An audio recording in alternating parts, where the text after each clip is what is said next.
Real estate mafia చేతిలో ప్రభుత్వం కీలుబొమ్మగా మారిందా అనే సందేహం కూడా చాలా మంది వ్యక్తం చేస్తారు. లేదా డెఫినెట్‌గా ప్రభుత్వమే real estate mafia నడుపుతుందా?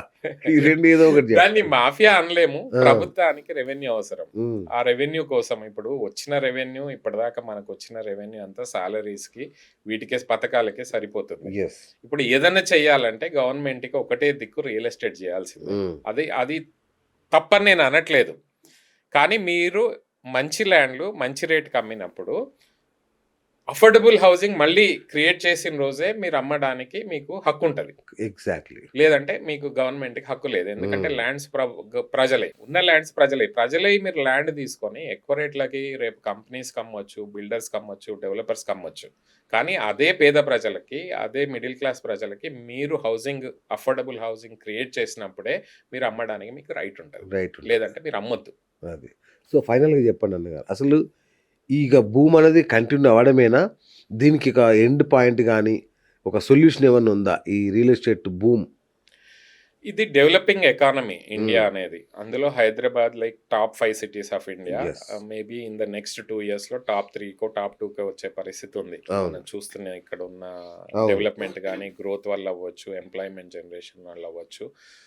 Quality of life compare to other cities బెటర్‌గా ఉండడం వల్ల. సో, ఈ గ్రోత్ అనేది మనం ఆపలేమండి. ఎందుకంటే growth comes because of the people. Okay. Second right. Aspect growth comes because of the government policies. మనుషులే రైట్. డ్రైవ్ చేస్తున్నారు ఈ కంట్రీని. గవర్నమెంట్ అనేది ఒక పాత్ర అంతే. అవును. వాళ్ళు సైన్‌లు పెట్టే వరకే, పాలసీలు చేసే వరకే. ఆ ఇంప్లిమెంటేషన్ అయితే 100% జరగట్లేదు. అదైతే అందరూ చూడాల్సిందే. మన కళ్ళ ముందు కనిపిస్తుంది. కాకపోతే ఇది ప్రజలు డ్రైవ్ చేసే ఎకానమీ కాబట్టి రేపు డెఫినిట్‌గా ఈ బూమ్ అనేది కంటిన్యూ అవుతది. వాల్యూస్ పెరుగుతూనే ఉంటాయి. పెరుగుతూనే ఉంటది. ల్యాండ్ వాల్యూస్ పెరుగుతుంటాయి. ప్లాట్‌ల వాల్యూ పెరుగుతాయి. అన్నీ పెరుగుతాయి. సో, సామాన్యుడి జీవన ప్రమాణాలు సామాన్యుడికి ఇట్లాంటియేమి అడగొద్దు. అడగొద్దు గాదు. ఈటితో పాటు గవర్నమెంట్ ఎంప్లాయ్‌మెంట్ జనరేషన్ క్రియేట్ చేయాలి. హ్మ్. వెల్త్ క్రియేట్ చేసాలి. అఫోర్డబుల్ హౌసింగ్ ఇప్పియాలి. ఎగ్జాక్ట్‌లీ. ఒకవేళ అఫోర్డ్ చేయలేని వాళ్ళకి రెంటల్ హౌసింగ్ గూడా తక్కువ రెంట్‌లో మనం చేయగలిగితేనే ఈ రియల్ ఎస్టేట్ అనేది మనుగడ సాధ్యమైతది. ఇందులో ఏదొక్కటి జరగకున్నా స్లోగా ఈ ఎకోసిస్టమ్ దెబ్బతినే పరిస్థితి అయితే డెఫినిట్‌గా వస్తది. రైట్. దేవుడే కాపాడాలి హైదరాబాద్ నగరాన్ని. చూద్దాం. ప్రభుత్వం అంటే బాధ్యత ఏంటిది ప్రభుత్వానిది? సామాన్యుడి జీవన ప్రమాణాలను మెరుగుపరచడం. అవును. సామాన్యుడికి సొంత ఇల్లు, ఒక కల నెరవేర్చడం. కానీ ఆ కలకి అసలు నా హైదరాబాద్ నగరానికే సామాన్యుడిని దూరం చేసి ఈ భూమి అనేది ఎప్పుడు బద్దలవుద్దా అని ఎదురు చూడడం తప్ప ఎవరు ఏం చేయలేరేమో నాకు తెలిసి. అంతేనా? అంటే ఇప్పుడు ఇక్కడితో ఆగదండి ఈ అవును. సిస్టమ్ అనేది. It will continue further. ఈ గవర్నమెంట్ ఉన్నా, రేపు ఇంకో ఇంకో గవర్నమెంట్ వచ్చినా వచ్చినా ఇది ప్రజల్లో కంటిన్యూ. కూడా చైతన్యం రావాలి. It's not just responsibility of the government. Government అంటే ఫైనల్‌గా మనమే. ఇవాళ ఈ సిటీని పరిరక్షించుకోవాలంటే మనమే పరిరక్షించాలి. రేపు చెత్తేయొద్దు. ఎగ్జాంపుల్. ఎగ్జాక్ట్‌లీ. ఓకే. నేచర్‌ని పరిరక్షించుకోవాలి. అవును. చెట్లు నాటాలా. ఎయిర్ క్వాలిటీ ఇండెక్స్ పెంచుకోవాలి. ఇది ప్రజల రెస్పాన్సిబిలిటీ కదా! బాధ్యతగా ఉండాలి. అంటే కార్‌లేసుకొని రోడ్ల మీదకెళ్ళిపోవాల్సిన అవసరం లేదు. 2 ఏళ్లుగా మొక్కలు నాటే కార్యక్రమం కూడా జరగట్లేదు. ఏ చూసారా మనం ఈ నగరంలో, ఈ రాష్ట్రంలో మొక్కలు నాటే కార్యక్రమాలు కూడా జరగట్లా. సో, డెఫినిట్‌గా నేననేది ఇది గవర్నమెంట్ నుంచి వచ్చేది ఒక్కటే కాదు. ఈ సిటీ మనందరిది. యెస్. మనందరం దీన్ని అడాప్ట్ చేసుకొని ఈ సిటీ బాగా చేయాలి. బాగా చేయాలంటే in every aspect. Yes. Quality of life అవ్వచ్చు, సోషల్ ఇన్‌ఫ్రాస్ట్రక్చర్ అవ్వచ్చు, మనం బాధ్యతగా ప్రవర్తించడం అవ్వచ్చు. రైట్. ఇవన్నీ కూడా ఇంపార్టెంటే. జనాలు ఏ రోజైతే బాగా ఉంటారో ఆటోమేటిక్‌గా గవర్నమెంట్ కూడా అయిపోతది. నేను అది బిలీవ్ చేస్తా. ప్రతీది మనం గవర్నమెంట్‌ని బ్లేమ్ చేయొద్దు. Government is hardly 0.0001% of the people. But మిగతా ఈ 99.9999 ఏదుందో మనమే అది. మనం ఈ సిటీని పరిరక్షించలేదు. మనం రోడ్డు మీద చెత్తేయడము, చిన్న చిన్న బేసిక్స్ మనం ఫాలో అవ్వలేదనుకోండి. ఇప్పుడు ఎంతసేపటికి సార్ మీరు అలాగే చెప్తారు. ఎంత ఎందుకంటే మీరు రియల్ ఎస్టేట్ మాఫియాలో మీరు ఒక భాగం కాబట్టి, ఓకే. తెలియకుండానే మీరు భాగం కాబట్టి మీరు అలాగే చెప్తారు. సార్ 150,00,00,000 దగ్గర ఆన్ యువర్ మార్క్స్ అని పెట్టిన తర్వాత ఎవరి చేతిలో ఉంటది సార్ ఈ సిటీ? నా చేతిలో ఉంటుందా? సామాన్యుడి చేతిలో ఉంటుందా? 150,00,00,000కి సెట్ చేసిన తర్వాత ఎవరేం చేయగలరు? ఈ ఎకానమీలో తప్పదండి అది. ఎగ్జాక్ట్‌లీ నేను అదే అంటున్నా. మీరు సామాన్యుడు మేలుకొనాలి అంటే మేలుకుంటాను, నిద్రపోతాను తప్ప ఏం జరగదు. మా చేతిలోంచి ఇల్లు కొనడం అనే కల అలా కలగానే మిగులుతూ పోతూనే ఉంటది. అది కరెక్టే అండి.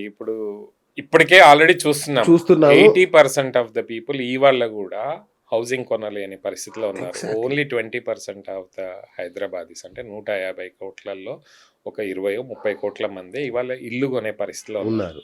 అందులో 1-2% మాత్రమే ఈ హైటెక్ సిటీ ఏరియా ఒక వెస్ట్ సైడ్ ఆఫ్ సిటీకి 15-20 కిలోమీటర్ల దూరంలో వాళ్ళు మాత్రమే కొనగలరు. మిగతా వాళ్ళకి గవర్నమెంట్ రెస్పాన్సిబిలిటీ వాళ్ళకి హౌసింగ్ క్రియేట్ చేయాలన్నా, అఫోర్డబుల్ హౌసింగ్ క్రియేట్ చేయాలన్నా, రెంటల్ హౌసింగ్ క్రియేట్ చేయాలన్నా, క్వాలిటీ ఆఫ్ లైఫ్ ప్రొవైడ్ చేయాలన్నా, మంచి సోషల్ ఇన్ఫ్రాస్ట్రక్చర్ ఇవ్వాలన్నా, మంచి schools hospital provide it's a government responsibility. ఇవన్నీ ప్రొవైడ్ చేసినప్పుడు సిటీ ఆటోమేటిక్గా గ్రో అవుతుంది. సిటీ ఇన్వెస్ట్మెంట్స్ వస్తాయి, సిటీ గ్రో అవుతుంది, ఎంప్లాయ్మెంట్ ఆటోమేటిక్గా జనరేట్ అవుతుంది, వేరే సిటీస్ కూడా నుంచి కూడా మైగ్రేషన్ అనేది స్టార్ట్ అవుతుంది. ఎప్పుడైతే ఇంటలెక్చువల్ క్యాపిటల్ సిటీలోకి వస్తుందో ఆటోమేటిక్గా సిటీ గ్రో అవుతుంది. యాక్చువల్గా గవర్నమెంట్ చేయాల్సింది గిమ్ఓయిలు అవన్నీ సెకండరీ అండి. ప్రైమరీగా ఇవన్నీ క్రియేట్ చేసిన రోజు సిటీ ఆటోమేటిక్గా గ్రో అవుతుంది. గ్రో అవుతుంది. సో ఇంతవరకు ప్రభుత్వం గొప్పతనం ఏంటి అంటే ఏదైనా కావచ్చు, బీఆర్ఎస్ కావచ్చు, కాంగ్రెస్ కావచ్చు, ఇప్పటికి వచ్చిన అందరి వల్ల నేను పొందింది ఏంటంటే, నేను ఇల్లు కొనుక్కోవాలనుకున్నాను. ఓకే, ఆ ఈఎంఐ అమౌంట్ ఇప్పుడు రెంట్ కడుతున్నాను ఒక ఇంటికి. ఇప్పుడు ఆ రెంట్ ఇంట్లో ఉంటున్నాను. అంటే ఇక ఈఎంఐ కూడా కట్టలేని స్థితికి వచ్చేసాం. నువ్వు ఫ్యూచర్లో ఇప్పుడు ఆబ్వియస్గా ప్రైస్ పెరిగినప్పుడు ఈఎంఐ పెరుగుతుంది, నీకు రెంట్ ఇచ్చే వాళ్ళకి కూడా ఈఎంఐ పెరుగుతుంది కదా. వాడు ఏం చేస్తాడు, ఈఎంఐ మ్యాచ్ అయ్యేటట్టు రెంట్ పెట్టుకుంటాడు, లేదంటే ఈయన అంటాడు. సో ఆబ్వియస్గా మీకు అది రెంటల్ కూడా అఫోర్డ్ చేయలేని పరిస్థితికి సిటీ అనేది పెరిగిపోయింది. ఇప్పుడు బాంబేలో చూసిరు కదా, చిన్న చిన్న 200-300 ఎస్ఎఫ్టీలు ఒకప్పుడు, ఈవెన్ 15 years బ్యాక్ కూడా అక్కడ చాలా ఎక్స్పెన్సివ్ ఉండే. ఇప్పుడైతే అసలు ఆ 200-300 ఎస్ఎఫ్టీ హౌసెస్ కూడా చాలా కష్టం, కొనుక్కోవడం కష్టం. సేమ్ హైదరాబాద్ కూడా ఆ దిశకి మెల్లగా వెళ్తుంది. ఇన్ని రోజులు మేము చూస్తున్నాం కదా, 2022-21 దాకా జనాలు 3 bedroom, 4 bedroom, 5 bedroom అడిగేవాళ్ళు. మెల్లగా ఈ మధ్య ఎంక్వైరీలన్నీ 2 bedroom కావాలని అడుగుతున్నారు. సో ఆటోమేటిక్ గా అఫోర్డబిలిటీ తగ్గి తక్కువ సైజు అపార్ట్మెంట్స్ కావాలని అడుగుతున్నారు. ఇంకోటి దూరం అడుగుతున్నారు. ఇంతకుముందు మాకు మాదాపూర్, కొండాపూర్, గచ్చిబౌలిలో కావాలన్న వాళ్ళు కొల్లూరు, ఉస్మాన్ నగర్ అడుగుతారు, లేదంటే పటంచర్ అడుగుతారు, లేదంటే బుద్వేల్ పోదాం, కిస్మత్పూర్ పోదాం, లేదంటే శంషాబాద్, తుక్కు కూడా వెళ్దాం అంటున్నారు. ఇంకొక విషాదకరమైన విషయం చెప్పి ఇంటర్వ్యూ ముగిస్తానన్నారు. నేను మొన్ననే విన్నాను, ఒక 3 bedroom ఫ్లాట్ 60,000 కదా, లేదా 70,000 రెంట్, 70,000 అన్ని కలిపితే ఒక 80,000. ఏది మళ్ళీ దానికి మెయింటెనెన్స్ అన్నీ ఉంటాయి కాబట్టి. అయితే ఒక 3 కుటుంబాలు ఏం చేశాయంటే, ఒక 3 bedroom ఫ్లాట్ తీసుకొని ఒక్కొక్క రూమ్ లో ఒక్కొక్క కుటుంబం సర్దుకుంటుంది. అవును, ఒకప్పుడు అమెరికాలో మేమంతా అలానే చేసాం. సేమ్ ఇప్పుడు ఆ సిస్టమ్ అదే పరిస్థితి ఇప్పుడు హైదరాబాద్ కు వచ్చేసింది ఆల్రెడీ. చాలా అపార్ట్మెంట్స్ లో మీరు సాఫ్ట్వేర్ ఇంజనీర్లు ఇద్దరు డివైడ్ చేసుకొని రెంట్ డివైడ్ చేసుకొని పే చేసుకుంటున్నారు. ఒకప్పుడు ఒక అపార్ట్మెంట్ తీసుకొని ఉండేవాళ్ళు, ఇప్పుడు రేపు ఫ్యూచర్ లో కూడా అదే జరగచ్చు. మీరు అన్నట్టు ఇక్కడ కూడా ఫ్యామిలీస్ కూడా ఒక ఎందుకంటే సిటీకి వర్క్ చేస్తున్న వాళ్ళు, ఐటీ వాళ్ళు స్ట్రెస్ తీసుకోకుండా ఆఫీస్ దగ్గర ఉండాలనుకుంటారు. ఆఫీస్ దగ్గర రెంట్ ఎక్కువ ఉంటుంది. రెంట్ ఎక్కువ ఉన్నప్పుడు ఆబ్వియస్గా అలాంటి సిచ్యువేషన్స్ రేపు ఫ్యూచర్లో అవ్వచ్చు.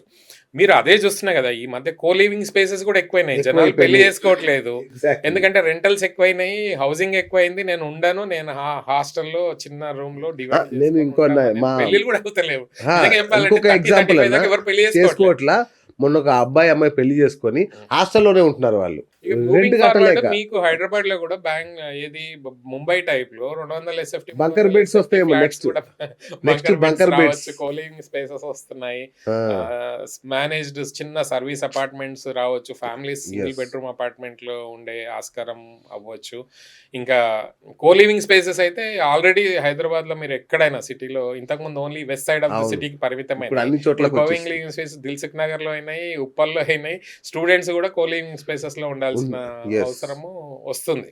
సో గవర్నమెంట్ చిత్తశుద్ధితో ఒక హౌసింగ్ పాలసీ తీసుకొచ్చి, affordable housing policy, affordable rental housing పాలసీలు వీటి మీద వర్క్స్ చేయకపోతే డెఫినెట్గా ఈ సిటీకి ఏదైతే బ్రాండ్ ఇమేజ్ ఉందో అది మెల్లగా స్లోగా డిమినిష్ అయ్యే పరిస్థితి రావచ్చు. రైట్. సో ఈ దిశగా గవర్నమెంట్ చర్యలు తీసుకుంటే moving forward next 5 years 10 years హైదరాబాద్కి ఒక real estate policy, housing policy, IT policies చేస్తారు, ఇండస్ట్రియల్ పాలసీస్ చేస్తారు. రియల్ ఎస్టేట్కి అనేది ఒక పాలసీ అనేది ఇప్పటిదాకా లేదు. In terms of pricing, in terms of quality, in terms of accessibility. Accessibility features కూడా లేవండి. ఇల్లు ఇష్టం వచ్చినట్టు ఎవరు వాడాలి, దానికి ఒక సైజ్ ఉండదు. దానికి ఇవాళ సీనియర్ సిటిజన్స్ పెరుగుతున్నారు, ఫిజికల్లీ హ్యాండిక్యాప్డ్ పెరుగుతున్నారు. వీళ్ళందరికీ కూడా మనము ఫిజికల్లీ ఛాలెంజ్డ్ ఉన్నారు. వీళ్ళందరికీ కూడా మనం క్వాలిటీ హౌసింగ్ ఇచ్చే పరిస్థితి లేదు, ఎందుకంటే గవర్నమెంట్ పాలసీ లేదు.